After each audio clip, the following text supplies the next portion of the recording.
Imagine the implications of a weapon with no visible trace, a weapon that could knock out tanks, ships, and planes as fast as the speed of light. The same technology with modifications could disorient and even tranquilize military personnel, rendering them virtually helpless in the battle zone. These are the new weapons of war we will examine in this series. For the past 40 years, the world has been riveted by the threat of nuclear war, and more recently by the prospect of space defenses using lasers and other modern technologies. But while both sides at the Geneva summit will be focusing on these matters, progress is being made in even newer weapons that could render any arms agreement relatively useless. Lightning is the most dramatic form of energy to be found in nature. Scientists have succeeded in creating limited types of artificial lightning, and some think that these could be the forerunners of a new type of directed energy weapon, part of a family of weapons which operate within the radio frequency segment of the electromagnetic spectrum, and are thus referred to as radio frequency weapons. Dr. James Frazier has researched electromagnetic effects for the Air Force for over 10 years, and he, like a small but growing number of weapons experts, feels that radio frequency, or RF weapons, could be the wild card in the ongoing arms race. You could have tremendous amounts of radiative power. And what you did with that power then is a matter of engineering design and what your goal is. Robert Bass, a physicist and PhD in mathematics, is working on U.S. weapons research.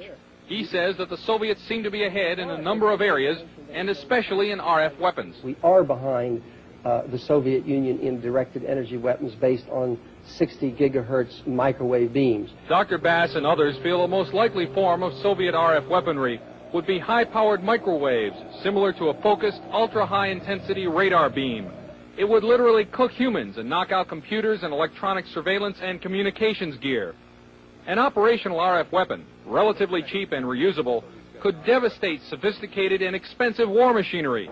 The $20 million F-16 fighter, for example, is totally controlled through electronic sensors and computers. With no manual flight controls, the plane would literally fall out of the sky after being hit with a high-intensity pulse of microwave radiation. Scientists say that microwaves and other types of RF pulses operating at specific frequencies or windows can be transmitted with little or no loss of power. Machines known as gyrotrons can produce the massive pulses needed to drive these devices, and it's believed that the Soviet Union has a 3 to 5 year lead in this technology. Over the past year, CNN has repeatedly asked the Department of Defense and the Air Force about radio frequency weapons. After much resistance, DoD finally said that the subject was too sensitive to discuss. In my next report, unexplained cloud-like phenomena which may be evidence of a Soviet breakthrough in RF technology. Chuck DeCaro, CNN Special Assignments.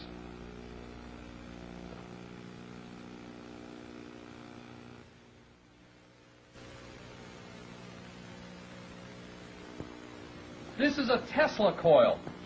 It was invented some 90 years ago, but now a growing number of experts in the United States feel that it may form the basis of a new generation of Soviet weapons. They are known as radio frequency, or RF weapons, because they operate in the radio frequency spectrum. Their existence is noted in this U.S. Department of Defense publication, which says the Soviets could use them to destroy components of missiles, to interfere with radar and other electronic systems, and even to alter human mind functions.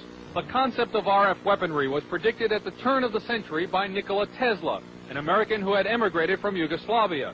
He is best remembered as the man who invented alternating current electricity. In 1899, Tesla built this giant coil which produced 10 million volts of artificial lightning. From it, he theorized the possibility of death rays. This and many other of his ideas about the physics of electricity were ridiculed by the scientific establishment. Pure science is not a sure thing. You can't predict what's going to work out and what's not going to work out. Robert Golka, a research scientist, built a replica of the Tesla coil about 80 years later. Golka was trying to produce a phenomenon known as ball lightning.